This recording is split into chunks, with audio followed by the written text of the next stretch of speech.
Olá, pessoal, bom dia para vocês. 7 horinhas em ponto. Hoje é dia 15 de outubro de 2025.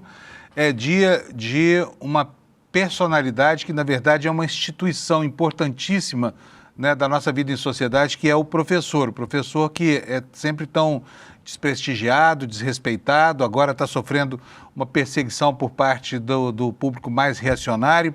Nós temos hoje, inclusive no nosso site aqui no iclnoticias.com.br, um caso de perseguição atroz de pais que querem a transformação de uma escola em Santa Catarina em escola cívico-militar e estão perseguindo professores que se opõem a isso.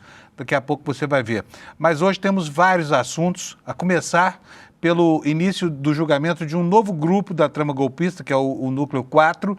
Esse núcleo é composto por pessoas que praticavam a desinformação, queriam desestabilizar o sistema eleitoral e também colocar em prática ações da maior gravidade, como, por exemplo, os planos Copa 22 e Punhal Verde e Amarelo. Por outro lado, na agenda política, nós temos o ministro Haddad correndo atrás do prejuízo da rejeição ou da caducidade, né, da medida provisória 1303 na semana passada, que provinha os fundos com os quais o governo pretendia financiar o benefício que concedeu a quem ganha até R$5.000 por mês, que deixa de pagar imposto de renda a partir do ano que vem. Esses são os elementos importantes do dia de hoje aqui na nossa programação e tenho a dizer também que o processo de escolha do novo ministro do Supremo, que vai substituir o ministro Barroso, deve ser rápido, está nos informando a Juliana Dalpiva, que é muitíssimo bem informada sobre os movimentos nos bastidores da política e da interface com o Poder Judiciário. Então, bom dia para você, vai lá fazer seu cafezinho enquanto a gente vai passando aqui o noticiário do dia. E eu já vou logo chamar meu amigo Alex Amorim aqui, porque hoje, Alex, bom dia. Bom dia, Alex, o que foi aquilo? O Brasil perdeu para o Japão depois de dar uma goleada na Coreia. O que aconteceu, meu amigo? Isso mesmo, bom dia, Panunzo, bom dia, pessoal. Bom dia. E um bom dia especial também, Panunzo, a Rádio Cultural FM lá de Torres, que hoje começa a transmitir ao vivo o Desperta ICL também ao vivo na sua programação. Então, ontem, Panunzo, foi algo surpreendente que aconteceu lá na Ásia. O Brasil abriu 2-0 com o gol do Paulo Henrique e Gabriel Martinelli, porém com algumas falhas do jogador Fabrício Bruno e também do Hugo Souza, nosso goleiro da seleção, levou a virada. Lembrando, Panunzo, que a primeira derrota da seleção contra o Japão, antes tinha sido 14 jogos, com o de ontem, 14 jogos, 11 vitórias do Brasil, 3 empates e apenas uma derrota, que foi a de ontem contra o Japão. E os gols marcados pelo Japão foi Minamino e também o Fabrício Bruno. E o Ueda, no finalzinho ali, fez o gol que sacramentou a virada da seleção japonesa contra o Brasil, Panunzo. Que vergonha, hein, gente? Que futebol caca esse que o Brasil está jogando, hein? Isso e aí... mesmo. Bom, mas nós temos o placar lá contra a Coreia do Sul, mas a Coreia também não é um grande adversário, né? Não é um grande adversário. Isso Agora, mesmo. perder para o Japão é realmente... O Brasil é queridíssimo lá no Japão, porque os japoneses gostam muito de futebol, né? E Sim. o Brasil sempre foi muito popular por lá. Imagino que a partir de ontem essa popularidade começa a entrar em declínio, né? Porque, afinal de contas, um resultado como esse é para acabar, né, com toda a tradição e com respeito lá para trás, né, Alex? Isso mesmo, e lembrando para nós que com o jogo de ontem o Ancelotti soma 3 vitórias, 1 empate e 2 derrotas. Ao todo são 55,5% de aproveitamento, então vamos ver se o italiano vai dar um jeito para trazer esse tão sonhado Hexa que todo mundo espera no próximo ano, Panunzio. Pois é, difícil, hein? A vida desse italiano não vai ser fácil com essa seleção aí, hein? Sim. O futebol brasileiro realmente já era, né? Tem alguns esportes do Brasil que nos últimos 50 anos sofreram uma depreciação grande, né?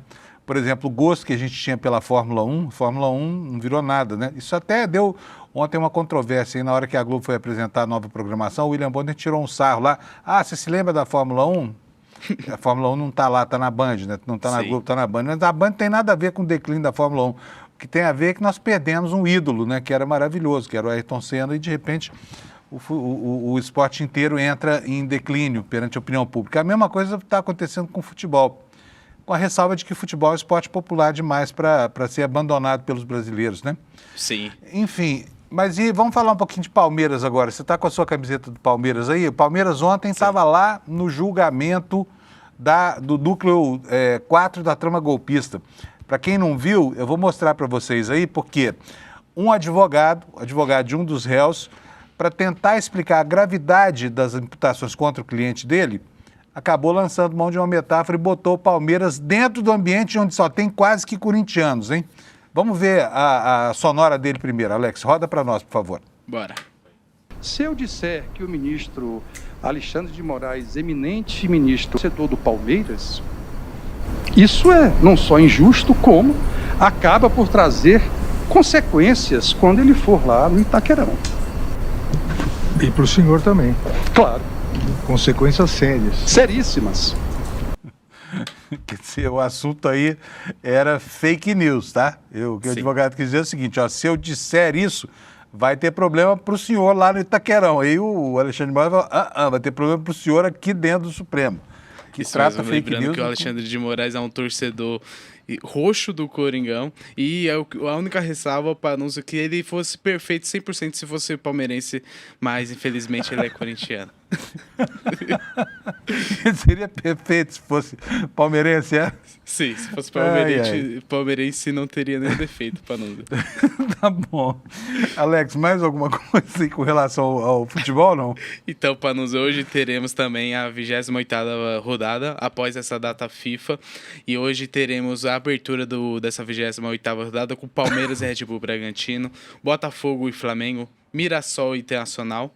Já do outro lado teremos Sport e Ceará, teremos o Clássico Mineiro entre Atlético Mineiro e Cruzeiro, Fortaleza e Vasco e finalizando o dia de hoje teremos o Clássico Santos contra o Corinthians lá na Vila Belmiro. Esqueci um pouquinho, mas foi.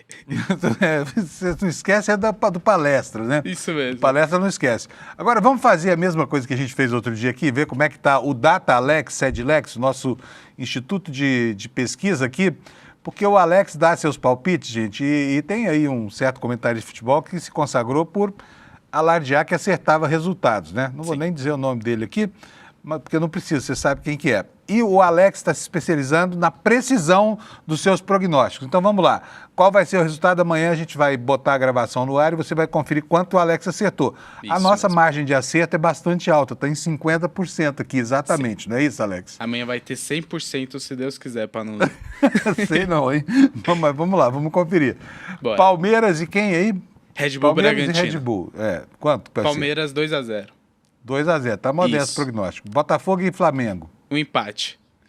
Por quanto? 0-0. 0-0? Isso. Ó, você tá prevendo pouco gol nessa partida, hein? Próximo. Mirassol Internacional será uma vitória do Mirassol. Sport e Ceará, um jogo difícil lá na Ilha do Retiro, porém eu creio na vitória do Sport. Atlético Mineiro e Cruzeiro, eu vou ser um pouquinho clubista, eu acho que vai dar o Atlético Mineiro. Por que você está sendo clubista aí? Explica pra nós. Porque o Palmeiras é líder. Então eu coloquei empate Botafogo e Flamengo para favorecer o Palmeiras e a derrota do Cruzeiro para favorecer o Palmeiras. Mas aí não vale, Alex. Você tá prevendo resultado só do jeito melhor pro Palmeiras. Não, mas agora, seguindo o critério, Panuso, vai ser vitória do Atlético Mineiro. Anotem aí. Fortaleza e Vasco. Eu acho que o Fortaleza empata com o Vasco lá no Isso jogando em tem casa. a ver com o Palmeiras também, não? Não. Esse não? aqui foi... Não, opinião sincera mesmo, assim. Do coração. E agora no clássico Santos e Corinthians, eu creio que o Coringão vai vencer o Santos lá na Vila Belmiro, Panuso. Então, esse eu faço questão que você diga qual é a perspectiva do placar. 2-0. 2-0? Eu vou botar um Isso. 4-1 aqui, tá? Pro Corinthians? Pro Corinthians, Vamos ver o que vai acontecer gostei. aí. Amanhã a gente verifica. Gostou? Eu gostei. Olha, palmeirense gostando de um placarzão desse pro Corinthians. Eu gostei. É coisa rara. Valeu, Tá Panuso, bom. vamos nessa. Bom, amanhã a gente vai voltar a gravação aqui para a gente conferir como é que anda digamos, a eficiência, né? Porque você sabe que o DataLex SEDLEX é um instituto de pesquisa cuja amostra é composta por um único entrevistado, que é o Alex, com margem de erro de 50% e confiabilidade... Confiabilidade é de quanto mesmo? 100%. Não, vamos diminuir para 50, vai. 50, Tá bom. vamos nessa, Panuso. Beleza, um abraço, Alex. Bom programa para nós aqui. Gente, o Alex está cada dia que passa mais importante. Aqui vocês estão vendo aí que ele está todo animado com esse negócio aí do Palmeiras ser o primeiro da tabela, né? E vamos ver o que vai acontecer aí, porque tem chão ainda, né? Mas vamos lá, gente, meteorologia no ar para vocês, vamos ver como é que está o tempo no Brasil. O mapa está coloridinho aí, essa faixa verde atravessando todo o centro lá do extremo noroeste até o sudeste, o sul da Bahia e o litoral capixaba, né? Vai chover em toda essa região aí em verde. Brasília, pessoal de Brasília está contente lá com essa previsão aqui do tempo, porque, né, já estavam com saudade lá. Não só Brasília, mas tem um incêndio na Chapada dos Veadeiros, que fica próximo a Brasília, lá no estado de Goiás. Tem incêndio no Pantanal e toda essa região que está aqui hoje marcada com verde, vai ser uma bênção se chover. Tomara que chova, né? Chuvas que devem se estender para essa área lindeira e amarela ao norte e ao sul da faixa verde, tá bom? Vamos ver, hoje não tem nenhum aviso meteorológico relevante, tá? Hoje o tempo no Brasil não terá extremos, pelo menos é o que diz a previsão. E as temperaturas estão altas, olha, Porto Alegre vai ter 25 de máxima, Florianópolis vai ter 22, a geladeira do Brasil, Curitiba, começou o dia com 13 e a temperatura vai até 22. Aqui em São Paulo, a máxima será de 24, com mínima de 17, já foi, né? No Rio de Janeiro, a temperatura chega a 28 graus, não é o calorão que os cariocas adoram, mas é quente do mesmo jeito. Lá no Espírito Santo, em Vitória, 27 graus. Em Belo Horizonte, 29 graus, muitas nuvens, e aqui a previsão. Em Campo Grande, a máxima será de 34. Em Goiânia, muitas nuvens, pancadas de chuva. O pessoal de Goiânia está comemorando a volta da chuva, máxima de 33 graus. Em Brasília, muitas nuvens, pancadas de chuvas isoladas. O pessoal pode sair de casa aí para tomar chuva em Brasília, tá? Máxima de 28 graus, vai estar fresquinho. Em Palmas, 35 graus de temperatura, também vai chover. Em Cuiabá, a temperatura máxima será de 36, em Porto Velho de 32, no Rio Branco 32, em Boa Vista 34, em Manaus 34 graus também. No Macapá, 34 graus, Belém do Pará, a mesma coisa, São Luís do Maranhão, 32, Teresina, Piauí, 39 graus, eita nós, hein? Caloraço por lá. Fortaleza, tempo claro, 31 graus, e aqui as capitais do Nordeste hoje, todas girando em torno de 30 graus de temperatura máxima, com um dia de sol lá, bom para aproveitar na praia, para quem gosta, né? Inclusive Salvador, que passou o começo do ano inteiro aí, debaixo de uma chuvarada, né? E aqui voltamos à Vitória, já terminei a previsão do tempo. Vamos então agora para os destaques das notícias aqui na capa do nosso site, no iclnoticias.com.br. E começamos pelo assunto que é hoje o tema do nosso jornal, que é a escolha do futuro ministro do Supremo, que irá substituir o ministro Barroso, que está de saída. E tudo leva a crer, nos conta aqui a Juliana Dalpiva, que o Lula deve nomear o advogado-geral da União, Jorge Messias, para essa vaga nos próximos dias, né? E a posse, nos conta a Juliana, seria ainda neste ano de 2025. O Jorge Messias vai ter o périplo que ele vai ter que fazer, lá pelos ministros do Supremo, mas a campanha dele está bem preparada, né? E, enquanto isso, os identitaristas e aqueles que defendem a presença de mulheres e negros entre os indicados por Lula vão ter que aguardar mais. Esse é o dado negativo dessa história toda, né? Então vamos lá, gente, vamos lá para o próximo destaque. Hoje, como eu falei lá no comecinho, é dia dos professores, nós temos uma matéria aqui no nosso site da Amanda Miranda, lá em Santa Catarina, falando sobre ataques de pais extremistas a professores de uma escola, que é essa escola que chama Escola de Ensino Básico de Muquem, que vai ser transformada num Instituto de Educação Cívico-Militar. E os professores que se opõem a isso, aliás, porque tem muita gente que se opõe a isso no Brasil, mas lá em Santa Catarina é pecado. Então, pais radicais começam a perseguir professores, e perseguir mesmo, tá? A ponto de um deles ter saído fora do circuito para ficar livre do assédio desses pais. Um próximo destaque é uma matéria aqui, olha, do Walter Matos da Costa, dizendo aqui, parabenizando o professor pelo seu dia, mas ressaltando que tem muitas coisas ainda para serem conquistadas, né? Operação Cisâmenes, outro destaque aqui na capa do nosso ICL, aquela operação que tem por objetivo desvendar o que se passa nos bastidores do STJ, né, com a possível venda de informações e até mesmo venda de sentenças por funcionários dos gabinetes de muitos ministros lá no Superior Tribunal de Justiça, né? E aqui o nosso destaque é que a Polícia Federal enxergou um padrão de organização criminosa em relação à comercialização das decisões que têm sido vendidas por servidores do STJ para interessados, tá? Com relação ainda à Polícia Federal, uma nova fase da operação sobre desvios de emendas e um deputado teve o celular apreendido.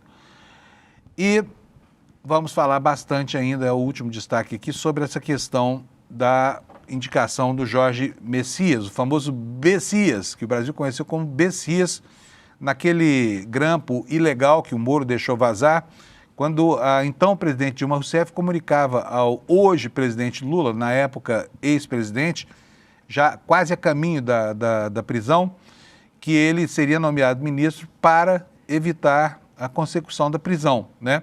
E o Sérgio Moro ilegalmente divulgou essa gravação, transformou algo que nem era uma prova em processo, porque o prazo para coleta desse tipo de prova já tinha se encerrado por ordem dele mesmo, mas ainda assim ele não quis nem saber, soltou a gravação e assim ajudou a sujar ainda mais a barra do Lula. Mas o Messias, que a Dilma dizia ao Lula, olha, o Bessias vai levar você o texto do decreto de nomeação, só use se for necessário. E esse Bessias virou o Jorge Messias, que hoje é advogado-geral da União, muito competente, aliás, e que tem tudo para se tornar ministro do Supremo Tribunal Federal, tá? Vamos começar o assunto do Supremo pela matéria da Juliana Dalpiva, aqui no nosso site hoje. Ela está nos contando, e a Juliana é boa pra caramba de informação lá nas Cortes Superiores, que o Lula deve nomear o Bessias para o Supremo nos próximos dias. Com a anúncio sabatina para o Senado, deve ser rápida e a posse seria antes do fim deste ano movimentadíssimo na justiça brasileira, né? Desculpa, é um leve resfriado. Bom, o que nos diz aqui a matéria da Juliana? Ela diz o seguinte, olha, o presidente Lula deve indicar nos próximos dias o advogado-geral da União, Jorge Messias, para ocupar a vaga aberta no Supremo Tribunal Federal pela aposentadoria do ministro Luiz Roberto Barroso. A coluna apurou que o anúncio deve ser feito nos próximos dias e a corte seguirá com apenas uma mulher, a ministra Carmen Lúcia, entre os seus magistrados. Embora outros nomes circulem nos bastidores do Planalto, como, por exemplo, o presidente do Senado, Rodrigo Pacheco, e o ministro do TCU, Bruno Dantas, interlocutores do governo indicam que Jorge Messias se consolidou como a principal aposta de Lula para essa indicação. Pessoas próximas ao presidente garantem que Messias era o terceiro nome da lista que ele tinha para as vagas do STF desde o início do mandato. O presidente já indicou Cristiano Zanin e Flávio Dino. Entre outros critérios citados está o garantismo e a confiança. Na verdade é o seguinte, somando tudo, desde 2002, quando governou o Brasil pela primeira vez, já foram 11 nomeações, ou seja, o presidente Lula já trocou um plenário inteiro do Supremo Tribunal Federal, né? E agora pode ter, inclusive, que nomear um 12º ministro, caso se confirme as informações de que a ministra Carmen Lúcia também estaria a caminho da antecipação da sua aposentadoria. Mas voltando aqui ao texto da Juliana Dalpiva, ela diz o seguinte, que a escolha de Messias representaria um aceno do presidente à ala jurídica mais alinhada ao governo e reforçaria a presença de quadros ligados à defesa de pautas progressistas no Supremo. Messias é evangélico, né, e isso também é visto como favorável, como ponto favorável na sua indicação. O anúncio deve se dar em breve também para que a sabatina no Senado ainda ocorra este ano e o novo ministro já tome posse antes do fim de 2025. O pedido de formalização da aposentadoria foi feito na segunda-feira pelo ministro Barroso, né? E a saída oficial dele está marcada para o próximo sábado, dia 18. A decisão já havia sido anunciada semana passada, aos 67 anos, ele deixou o cargo poucas semanas depois de encerrar a presidência do Supremo, função que exerceu até o fim de setembro. O ministro deveria permanecer na corte, poderia, se quisesse, por mais 8 anos, quando completaria 75 anos, que é a chamada idade limite da expulsória, a saída obrigatória. Mas ele se antecipou e disse que quer curtir a vida, porque não sabe ainda, não definiu o que vai fazer, diz que dificilmente voltaria à advocacia e vai aproveitar a saúde e o tempo que lhe resta muito bem. A gente espera que ele consiga levar esse plano adiante, tá bom? Ocorre que, ao definir que o sucessor de Barroso será mesmo o Messias, o presidente Lula vai preterir e vai frustrar muita gente que esperava que ele indicasse ao menos uma mulher, ou um negro, ou ainda uma mulher negra para essa vaga que se abre, porque o presidente está realmente devendo aos grupos que advogam pela causa da diversidade, né, contemplá-los com nomeações. Até agora, só a presidente do Superior Tribunal Militar, só a presidência do Superior Tribunal Militar ele concedeu a uma mulher, o que deixa as mulheres machucadas com o presidente da República, né? E também os movimentos que defendem a participação efetiva de negros nas cortes brasileiras, que são, sim, né, de uma branquitude impressionante, que chega a cegar a gente. Mas vamos para a próxima matéria aqui no nosso site, que fala exatamente sobre isso. Olha, a vaga no Supremo reaviva a pressão sobre Lula, que só escolheu uma mulher em 10 indicações. Entidades cobram a nomeação de uma ministra, sobretudo negra, e apenas 3 mulheres ocuparam até hoje a bancada dessa nova corte. Eu me lembro dos nomes de cor aqui. Foi a Ellen Grace, a pioneira, depois a Rosa Weber e agora a ministra Carmen Lúcia. É muito pouco, né, considerando que o Brasil tem uma maioria da população que é feminina. Então tem razão aqueles que criticam a ausência de representatividade, principalmente do sexo feminino e da população negra entre essas indicações. A matéria da Folha Press está no nosso site para você ler. E ela diz o seguinte: o anúncio da aposentadoria antecipada de Barroso renovou a pressão pela nomeação de uma mulher no Supremo e que o governo considere a diversidade racial na escolha do sucessor desse ministro. Órgão de cúpula do Judiciário Brasileiro, o tribunal conta atualmente com apenas uma ministra na composição, a ministra Carmen Lúcia. Só outras 2 mulheres integraram a corte nos seus 134 anos de história, Rosa Weber e Ellen Grace, todas elas brancas, inclusive. Lula já teve a oportunidade de nomear 10 ministros ao longo de 3 mandatos, entre eles somente uma mulher, Carmen, e ele agora fará a sua 11ª indicação. Como eu disse, ele já renovou um plenário inteiro do Supremo na condição de presidente da República, né? E a expectativa, novamente, é de que seja um homem. Como mostrou a Folha de São Paulo, os principais cotados para a vaga de Barroso são o ministro Bruno Dantas, o advogado-geral da União, Jorge Messias, que é o favorito, e também, correndo por fora, o senador Rodrigo Pacheco. Esse aqui realmente pleiteou a sua indicação e o presidente do Senado, Davi Alcolumbre, tem feito lobby por ele. Mas ele quer mesmo ser governador de Minas Gerais. Aguarde, você vai ver Rodrigo Pacheco em campanha depois de ter frustrado a sua expectativa de virar ministro do Supremo, tá? Então tá aí a informação para vocês, né? A mulherada vai ter que esperar, a população negra vai ter que esperar um pouco mais. Quem sabe se na vaga da ministra Carmen Lúcia, porque seria bastante confuso para o governo justificar a nomeação de mais um homem branco, caso Carmen Lúcia venha mesmo a querer se aposentar, o que é uma possibilidade ainda não confirmada, tá bom?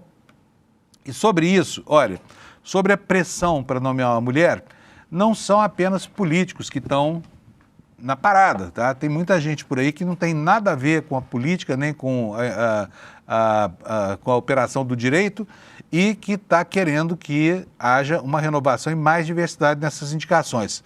Veja só o que é que o G1 está informando para a gente. Anitta, tá? A Anitta pede para que o Lula indique uma mulher para a vaga de Barroso no Supremo Tribunal Federal. Vamos ver o que nos diz essa matéria aqui. A cantora Anitta fez um apelo nesta terça-feira para que o presidente Luiz Inácio Lula da Silva indique uma mulher para a vaga no Supremo Tribunal Federal deixada pelo ministro Barroso. Em 134 anos, o Supremo já teve 172 ministros, só que apenas 3 eram mulheres e nenhuma delas era negra. Se Lula optar novamente por um homem, o tribunal voltará a ter 10 ministros e apenas uma mulher, porque Carmen Lúcia permaneceria ali, ela que foi indicada por Lula mesmo em 2006, tá? Já falei aqui os nomes. Tá aqui, olha, a manifestação da Anitta.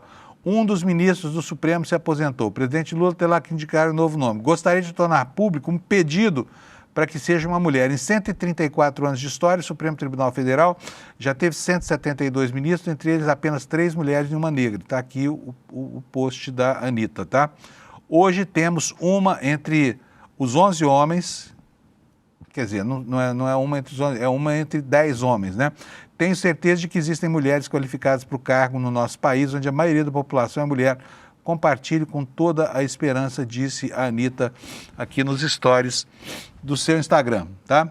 Será que isso vai ter eco? Não terá eco, porque o pragmatismo que cerca essas disputas passa longe desse jogo de pressões, né? A matéria ainda fala sobre a aposentadoria do ministro Barroso, diz que Lula deve se reunir nesta semana.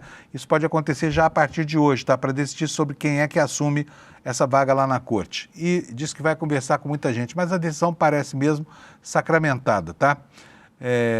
Olha só o que é que disse o presidente sobre essa pressão pela diversidade. Eu quero uma pessoa, não sei se mulher ou homem, não sei se preto ou branco, eu quero uma pessoa que seja, antes de tudo, uma pessoa gabaritada para ser ministro da Suprema Corte. Eu não quero um amigo, eu quero um ministro da Suprema Corte que terá como função específica cumprir a Constituição brasileira. É isso que eu quero, declarou o presidente. Mas sabe-se que os critérios, e aí essa é uma questão mais do que objetiva, né, que norteiam a escolha do presidente são a confiança, né, principalmente a confiança e a proximidade. E isso faz de Jorge Messias, que é um aliado muito leal ao presidente da República, a sua principal indicação, tá? Então, mulheres vão ter que ter mais paciência, esperar pela próxima oportunidade. E aí, só a pressão da Anitta não vai fazer o jogo virar. Olha só, ainda há nos bastidores uma corrida para viabilizar o nome do Rodrigo Pacheco. E isso está expresso hoje numa reportagem da Folha de São Paulo, que eu vou mostrar para vocês. Olha, favorito para a vaga de Barroso, Messias enfrenta a campanha de ministros do Supremo por Pacheco. Então, Pacheco seria o favorito dentro do Supremo Tribunal Federal, entre os homens de toga, tá? A matéria nos diz o seguinte: o ministro da AGU, Jorge Messias, é apontado como favorito, mas enfrenta uma campanha de ministros da Corte em favor do senador Rodrigo Pacheco. Apoiado enfaticamente pelo presidente do Senado, Davi Alcolumbre, o movimento dos magistrados se acirrou no segundo semestre de 2025, com a proximidade do fim do mandato do Barroso na presidência do tribunal e o aumento de especulações a respeito de sua aposentadoria, que afinal acabou se consumando. Os ministros Alexandre de Moraes, Gilmar Mendes e Flávio Dino são apontados como apoiadores do Pacheco. O senador contaria também com a simpatia de Carmen Lúcia e Cristiano Zanin. Portanto, se a homologação dessa indicação fosse feita pelo plenário do Supremo, ele já teria aí pelo menos 5 votos, o que não é pouca coisa, né? Na noite de ontem, o presidente Lula recebeu Gilmar, Moraes, Dino e os ministros Cristiano Zanin e Lewandowski no Palácio da Alvorada para discutir a sucessão de Barroso. Essa articulação pró-Pacheco se intensificou em julho, quando o governo decidiu brigar na Justiça pela reativação do decreto com elevação do IOF, Imposto sobre Operações Financeiras, após a derrubada pelo Congresso Nacional. Por orientação de Lula, a Advocacia Geral da União entrou com pedido de declaração de constitucionalidade do decreto presidencial que aumentava as alíquotas do IOF. Como ministro-chefe da AGU, Messias seria o interlocutor credenciado para a negociação com a Corte. Ministros, porém, encamparam um movimento para que Pacheco fosse escalado para essa função. O senador já vinha se cacifando junto a integrantes do tribunal, a ponto de ser prestigiado no Fórum Jurídico de Lisboa, organizado pelo Instituto de Gilmar Mendes, e Pacheco foi um dos palestrantes do evento em um painel que contava ainda com a participação de Alexandre de Moraes. Mas esse evento, né, que se tornou um evento importante lá em Portugal, levou quase todo o mundo político e jurídico lá para Roma. Agora, é preciso lembrar aqui, o cuidado do Lula não é por acaso, né? O nosso presidente nunca deu muita sorte com as indicações que fez ao Supremo, né? Basta lembrar aqui de 2 dos casos mais crassos, que o Toffoli, que negou a ele, inclusive, o direito de ir ver o velório do irmão, e também o ministro Joaquim Barbosa, né? Com a sua teoria do domínio de fato, que cohonestou ou corroborou os saques contra o sistema de justiça patrocinados por Sérgio Moro e Deltan Dallagnol. Tá?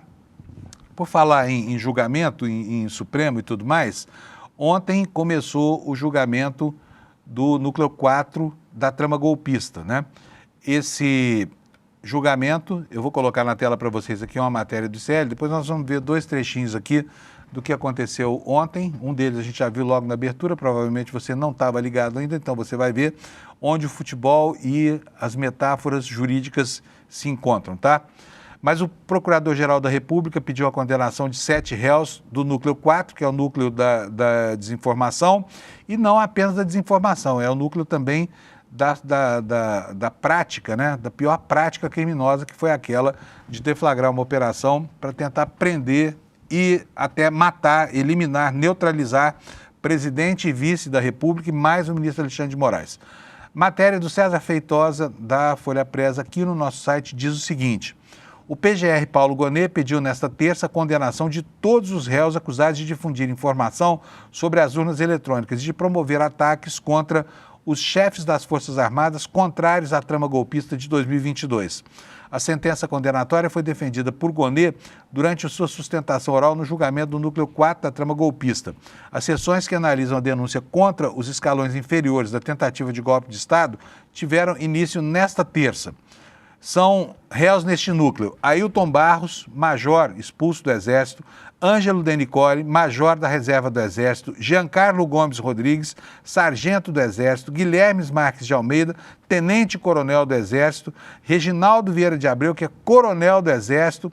Aí vem 2 nomes que não são os únicos 2 nomes entre os 7 que não são de militares. O Marcelo Bormevete, que é policial federal, estava a serviço da BIM Paralelo, um sujeito extremamente violento e truculento, que disse que ia matar muita gente. E também o Carlos César Rocha, presidente daquela vigarice chamada Instituto Voto Legal, que o PL contratou e pagou a peso de ouro para produzir um dossiê falso sobre a ausência de confiabilidade das urnas eletrônicas, tá?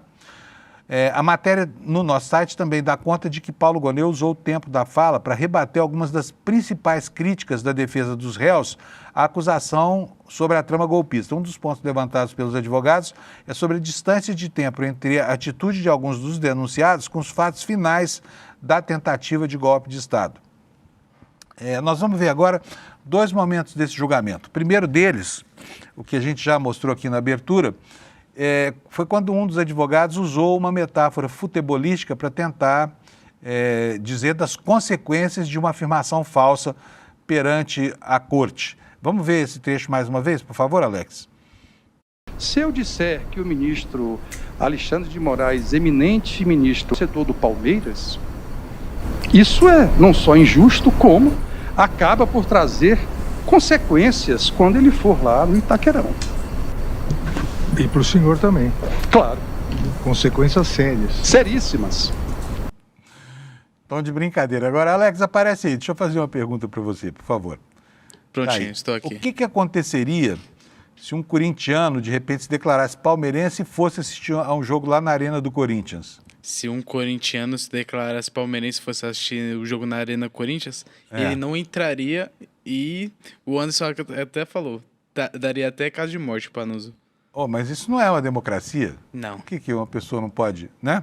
Sim. Mas, enfim, o que importa mesmo é isso que o Alex falou, consequências graves, é isso que o advogado quis dizer. E o ministro Alexandre de Moraes logo rebateu, falou, consequências graves para você também, está fazendo uma acusação muito leviana. A outra fala que eu destacaria, e olha, e aqui é preciso estabelecer com toda franqueza uma diferença com relação à expectativa do que ocorre nesse julgamento.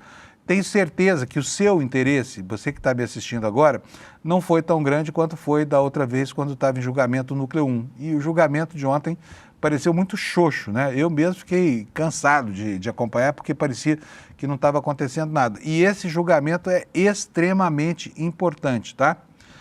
Bom, quem mais uma vez precisou botar um freio de arrumação ali nos argumentos apresentados por advogados foi a ministra Carmen Lúcia, ela que é tão ciosa do papel do Tribunal Superior Eleitoral, porque, afinal de contas, esse assunto é com ela, né? E ela ontem fez uma defesa enfática de que o Tribunal Superior Eleitoral jamais propôs a adoção de voto impresso, né? E ela explicou didaticamente, para o advogado que fez uso de uma afirmação incorreta o que foi que aconteceu ao longo da história dos vários questionamentos que foram endereçados à Justiça brasileira sobre a confiabilidade das urnas. Vamos ver o que disse a ministra Carmen Lúcia. Esta minha fala é apenas para reforçar que o Tribunal Superior Eleitoral não cogitou de voto impresso, não constou na história do voto impresso, foi terminando exatamente com aquelas urnas de lona, urnas que eram antes, numa dimensão de participação e transparência efetiva da cidadania brasileira, e que quando partidos e pessoas cogitam deste tema livremente, podem cogitar no exercício da liberdade de expressão, sem nenhuma dúvida, apenas se considerar como a expressão sendo a manifestação de liberdades e não concatenada, encadeada com outras práticas para fazer erodir, fazer extinguir ou fazer comprometer e contaminar a confiabilidade do sistema. Ela é muito assertiva, muito séria e não deixa passar nenhuma afirmação dos advogados que queira comprometer a Justiça Eleitoral com essa história toda de confiabilidade de urna, de voto impresso, porque, afinal de contas, o voto brasileiro, embora no plano individual não seja auditável, até para a proteção do sigilo do voto, né, o sistema que registra o voto é absolutamente auditável. E só para lembrar, está aberta agora a auditoria das urnas. O Tribunal Superior Eleitoral, na semana retrasada, ele publicou um anúncio chamando as instituições interessadas em desvendar o código-fonte e tentar checar a segurança das urnas para que, com muita transparência, vão lá e trabalhem sobre esse material, né? Porque, afinal de contas, nós temos aí em 2026 uma eleição chegando e o trabalho de auditoria das urnas é feito agora, no ano que antecede as eleições, tá? Para que não se repita aquilo que aconteceu, né, a partir de 2017, 2018, quando as urnas eletrônicas passaram a ser questionadas de uma maneira insidiosa por agentes do processo político que não se conformavam, que já anteviam resultados desfavoráveis, né? Olha, nem só de perspectivas para 2026 vive o governo, mas uma perspectiva no campo da economia, não mais da justiça, é super importante. Por quê? Porque na semana passada nós tivemos a rejeição da medida provisória 1303, que provinha 35 bilhões de reais aí para o governo poder fazer a equalização e, assim, subsidiar ou financiar a isenção do imposto de renda para quem ganha até R$5.000 por mês. Como vocês sabem, o Supremo Tribunal Federal, por um trabalho de vingança dos seus políticos, né, ou de proteção aos super ricos, rejeitou a medida provisória 1303 e o governo perdeu a fonte de financiamento. Como a isenção para quem ganha até 5 mil já tinha sido votada, inclusive por unanimidade, ela não está ameaçada, mas o que está ameaçado é o tal equilíbrio fiscal. O governo vai ter que enfrentar uma fonte. E ontem, o ministro Fernando Haddad foi mais uma vez à Comissão de Assuntos Econômicos do Senado para falar de alternativas que ele pretende implementar para aumentar a arrecadação e tapar aí o buraco que ficou aberto com a rejeição dessa medida provisória. Daí nós temos essa matéria do Brasil de Fato hoje, na capa do site. Haddad vai ao Senado, prepara terreno para votação da isenção do imposto de renda. Corrige injustiças dramáticas no Brasil. É tão simples entender o que o Haddad fala, né? Por que será que a classe política é tão impermeável a esses argumentos? Porque os argumentos fazem todo sentido. É preciso que quem é mais pobre no Brasil pague menos imposto. É preciso que quem é mais rico contribua com um pouco mais. E isso ainda não estabelece nenhum critério de equidade fiscal. Introduz um pensamento de justiça fiscal. Por quê? Porque hoje essas pessoas, que são 140 mil brasileiros ultramilionários, não pagam nada de imposto de renda. E eles precisam ser chamados a contribuir com esse grande condomínio chamado Brasil, né? E o que o Haddad está fazendo é tentar fazer com que o Congresso Nacional abra os olhos e permita que os mais ricos contribuam com alguma coisa, que não fiquem apenas parasitando a máquina pública, né, com os seus lobbies e a sua necessidade de coisas que a base da pirâmide sequer chega a necessitar, tamanhas as necessidades prévias que ainda não foram atendidas, né? Mas vamos lá, vamos para a matéria do Brasil de Fato aqui. O ministro da Fazenda, Fernando Haddad, disse nesta terça-feira, ontem, que a isenção do imposto de renda para quem ganha até 5 mil é uma correção de erros históricos Em audiência pública na Comissão de Assuntos Econômicos do Senado, Haddad afirmou que essa decisão tem um impacto importante sobre os trabalhadores e que espera aprovação pelo Senado. Haddad destacou que a medida cumpre uma função dupla porque promove justiça tributária e, ao mesmo tempo, não retira programas sociais nem pune os trabalhadores que ganham menos. Ele disse o seguinte: do ponto de vista tributário, esse projeto tem um princípio basilar, fazer justiça tributária, garantindo neutralidade fiscal. Esse projeto não tem ganhos fiscais, mas corrige injustiças dramáticas no Brasil. O mundo enfrenta problemas fiscais graves e nós estamos buscando os melhores resultados nas contas públicas, fazendo justiça, afirmou ele. A medida foi aprovada por unanimidade na Câmara e reduz progressivamente a alíquota para quem ganha até 7.350, sendo que quem ganha até 5.000 fica livre do pagamento de imposto de renda. Agora o texto será votado na Casa Alta e tem de ser aprovado até o fim do ano para começar a valer já em 2026. A expectativa do governo é de que a expressividade da votação na Câmara evite muitas mudanças no Senado, não só para impedir que o projeto fique desfigurado, como também que atrase até a aprovação. E ao todo, o governo calcula que 25 milhões de brasileiros não pagarão ou pagarão menos impostos com essa medida. Segundo o governo, a contrapartida da reforma tributária será um impacto para 200 mil brasileiros, apenas, tá? Que vão deixar de ter alguns privilégios para que 25 milhões tenham algum tipo de justiça.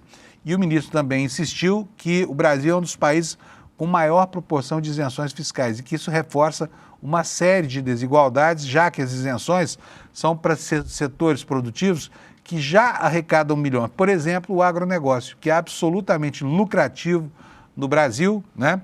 E que suga, drena aí 60 bilhões por ano de subvenção oficial. O texto lembra aqui que durante a audiência, Haddad também celebrou as conquistas do governo Lula ao longo dos últimos 3 anos, mencionou queda da inflação, queda no desemprego e aumento do PIB. Haddad disse que não teremos a menor inflação acumulada da história do quadriênio do Lula, com crescimento econômico, vou reler a frase aqui para não ficar truncado. Nós teremos a menor inflação acumulada da história do quadriênio do Lula, com crescimento econômico de cerca do dobro do que vimos registrando. Nós estamos colhendo frutos do trabalho de 3 anos. A trajetória exige cuidado, mas os resultados são muito importantes. E ele também criticou a derrubada da taxação BBB, que é bets, bilionários, no Congresso, e lamentou que economistas conservadores agora critiquem a derrubada dessa medida. Ele disse que parece que virou pecado elogiar uma medida de um governo progressista enquanto ele está sendo discutido. E o ministro enfrentou também, né, ontem a ira dos parlamentares de oposição e parlamentares que vão à sessão apenas para gravar a si mesmo admoestando, fazendo admoestações, dando uma bronca do ministro. A resposta do ministro nunca é colocada. Exemplo disso foi o senador Cleitinho ontem, que falou um monte de bobagens lá para o ministro e botou na internet só o trecho em que ele fala, não contemplando a resposta do ministro. Agora, sobre essa batalha, né, para prover os meios necessários para implementar, de fato, essa isenção do imposto de renda para quem ganha até 5 mil, ontem, ao longo dos últimos dias, não ontem, ao longo da última semana, nós temos uma mudança de atitude do governo. Parece que finalmente o presidente Lula leu O Príncipe do Maquiavel, né? E começa a fazer aí um freio de arrumação em nomeações que não faziam o menor sentido. À luz da nossa história recente, vou lembrar para vocês aqui, quando o Bolsonaro foi eleito presidente do Brasil, o que ele fez? A primeira medida dele, ele falou, vou desratizar a máquina pública, vou despetizar a máquina pública, e mandou embora todo mundo que tinha qualquer ligação com o PT, do garçom até o funcionário de confiança, todo mundo que podia ser afastado foi afastado. Realmente ele fez um trabalho ali de expurgo na máquina pública e quando chega o governo do Lula, né, ele abre espaço para um monte de sanguessugas da direita que ficaram o tempo inteiro tripudiando sobre o governo dele, e uma dessas sanguessugas é justamente quem? O senador Ciro Nogueira. É impressionante, mas nos últimos dias houve 2 demissões na Caixa Econômica Federal, e hoje eu ainda não li o Diário Oficial para saber se teve mais, deve acontecer.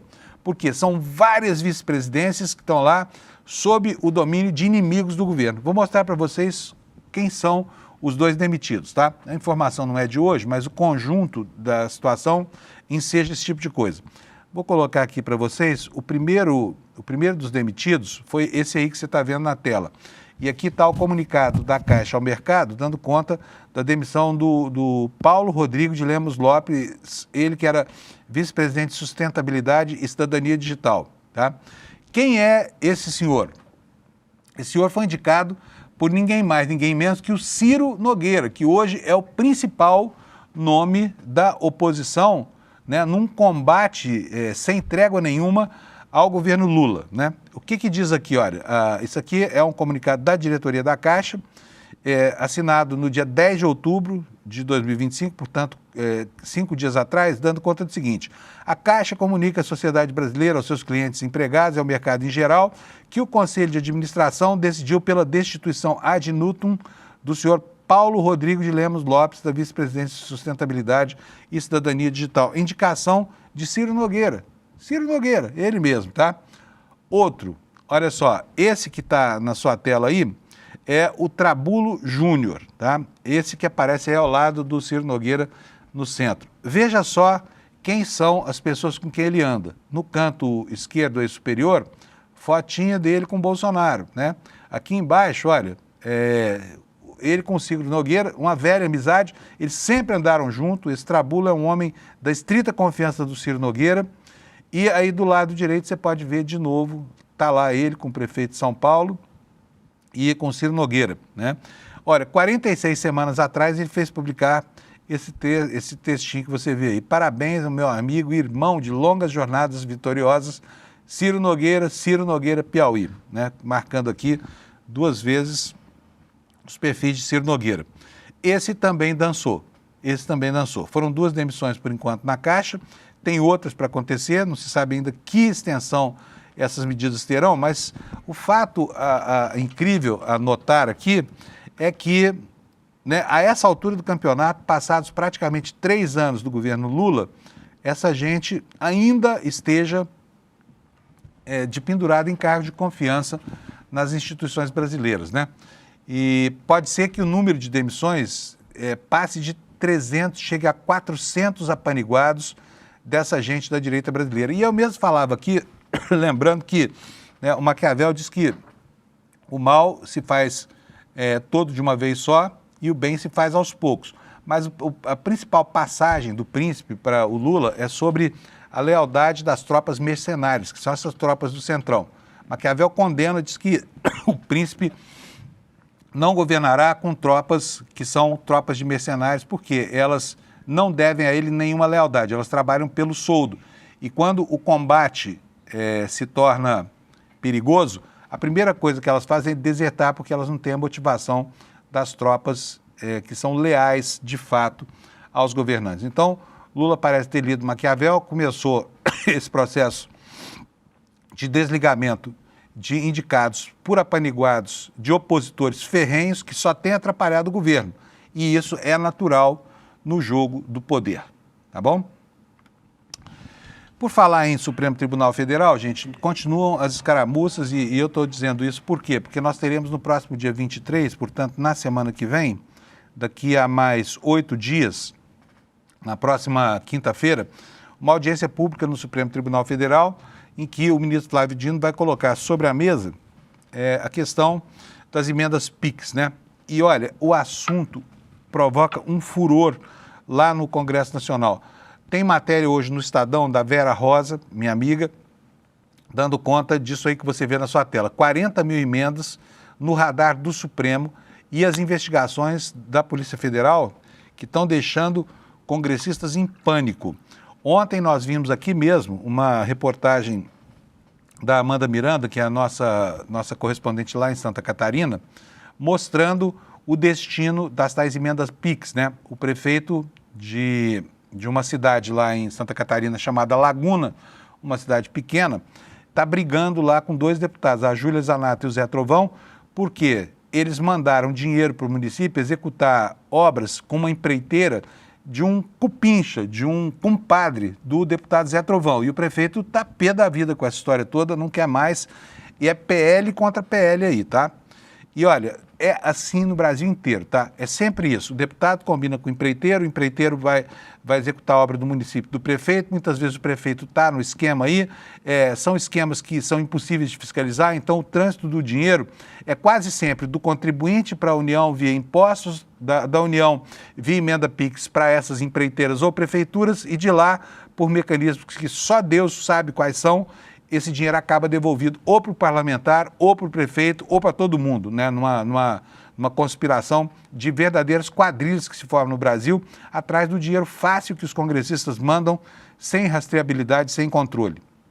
Então a Vera Rosa está nos informando que há 40 mil emendas no radar do Supremo e o pânico que está provocando lá entre os congressistas. Vamos ver o que nos conta a Vera Rosa? Investigações da Polícia Federal indicam que o desvio de emendas parlamentares começou a se entrelaçar com crime organizado para lavagem de dinheiro. Foi assim no Maranhão, onde no ano passado um agiota que fazia negócio com emenda, um agiota, hein? Fazia negócio com emenda, acabou assassinado e tem sido assim em vários rincões do país. Exemplo desse que eu falei lá em Santa Catarina.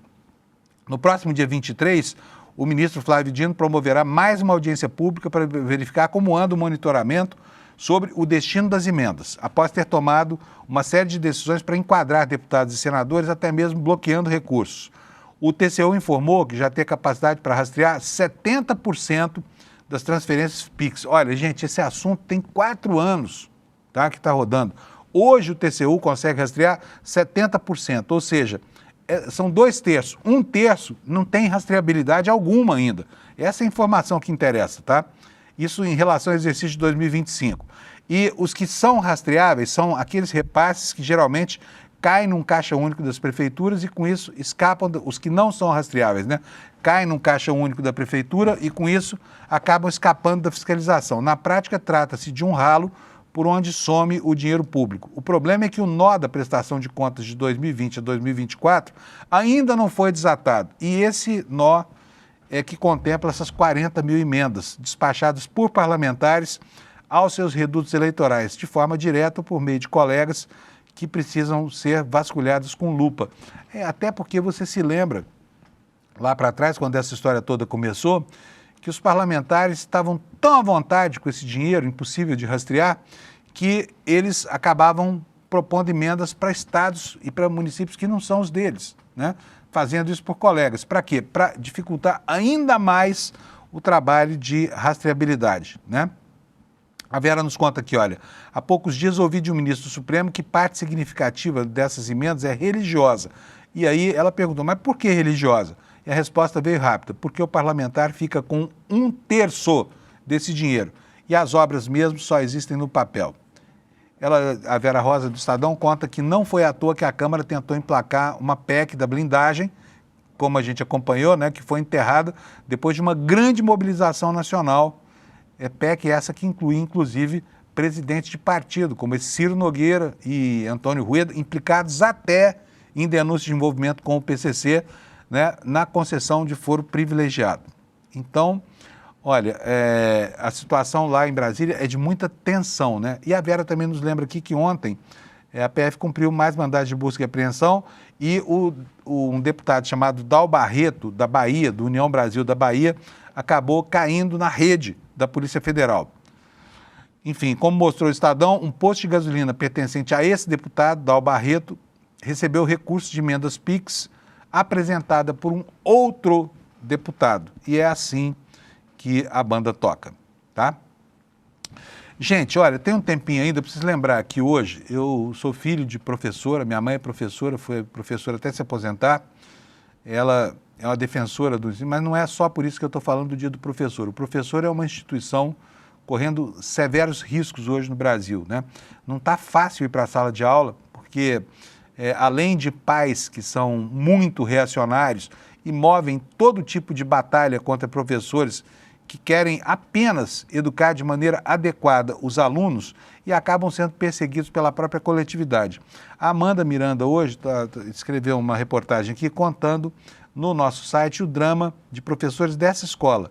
Escola de ensino básico de Muquem, fica lá em Santa Catarina, e essa escola vai ser transformada numa escola cívico-militar. Acontece que lá dentro tem alguns educadores conscientes do papel social, do seu papel social, que se opõem a essa ideia de transformar essa escola num quartel para crianças, né?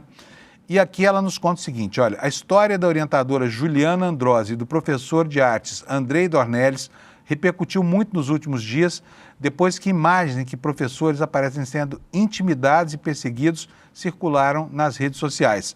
Os ataques partiram de um movimento político de extrema-direita em Florianópolis, liderado por quem?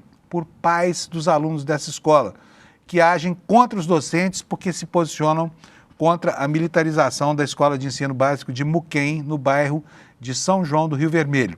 A professora Juliana é vítima de sucessivos episódios de perseguição, ameaça e intimidação. Esses casos renderam, boletins de ocorrência, processos administrativos disciplinares e até uma condenação de um vereador da capital de Santa Catarina. Andrei, o outro professor, foi vítima da escalada dessa radicalização, sofreu agressões físicas, como socos e chutes, a poucos metros da escola, por um pai da comunidade. Unidos no combate aos ataques extremistas e na luta pelo direito de exercer sua atividade profissional, eles vivem hoje entre os aplausos de quem reconhece a sua coragem e o luto pela perda de um chão que deveria formar crianças e jovens para um mundo desafiador.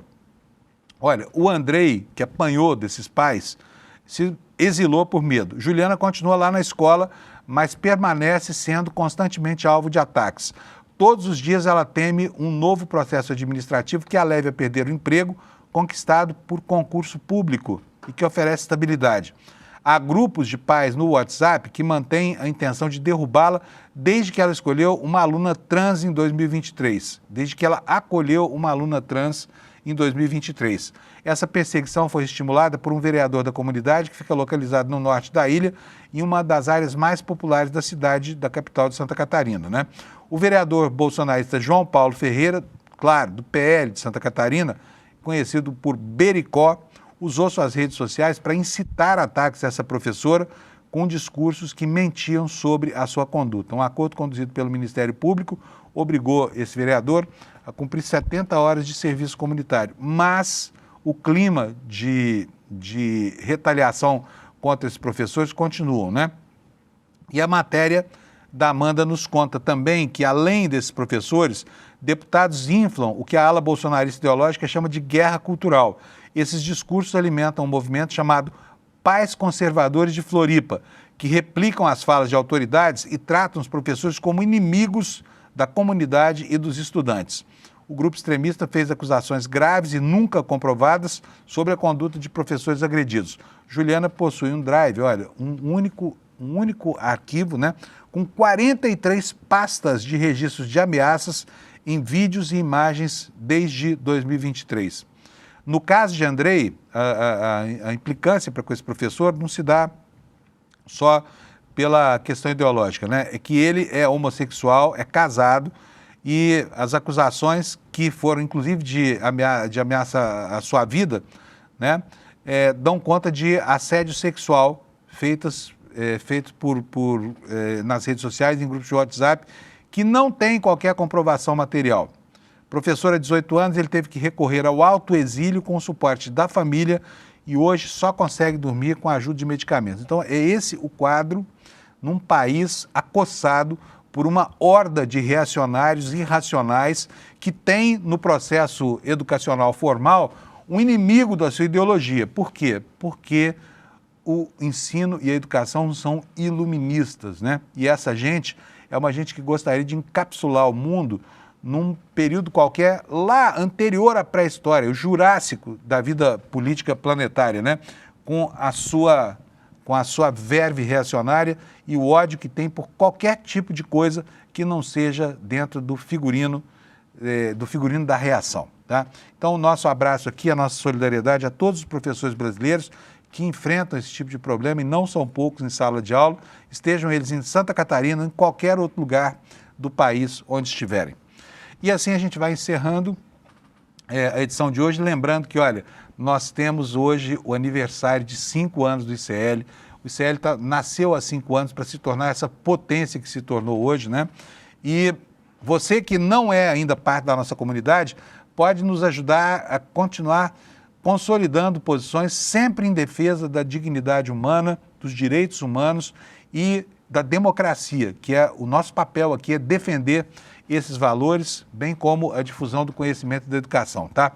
E olha, você pode sim, se quiser, nos dar um presente, você pode nos dar a sua assinatura num plano vitalício e garantir para você e para toda a sua família, para sempre, os benefícios trazidos pelo ICL. Filmes, séries, mais de 300 cursos e tudo isso que o nosso jornalismo proporciona para você, uma visão crítica da realidade para tentar a construção de um mundo mais justo, mais equânime, mais democrático. Para saber como fazer isso, se você quiser dar um presentinho para a gente, vai aqui, olha, no despertaicl.com.br, tá? Rapidinho, você pega ali um link e saiba como é que é essa história de se tornar membro vitalício da nossa comunidade. E nós vamos ter muito prazer em receber você aqui. Assim eu me despeço, agradecendo a sua audiência. São 8 horas da manhã, vem aí o N1 e a gente volta amanhã às 7 da manhã para mais uma edição do Desperta. Bom dia para você, obrigado pela audiência. Você assistiu à estreia do documentário original ICL Vai Pra Argentina com Edu Moreira? Agora chegou a hora de ir além. No dia 16 de outubro, às 8 horas da noite, o ICL reúne 5 grandes influenciadores para discutir o fenômeno Milei, o economista libertário que virou símbolo da extrema-direita mundial. Cada um deles vai trazer um trecho do documentário e um ponto de vista diferente sobre o que está acontecendo de verdade na Argentina. A extrema-direita, obviamente, vai odiar. Mas quem busca entender o presente para transformar o futuro não vai perder por nada. É gratuito, online e ao vivo.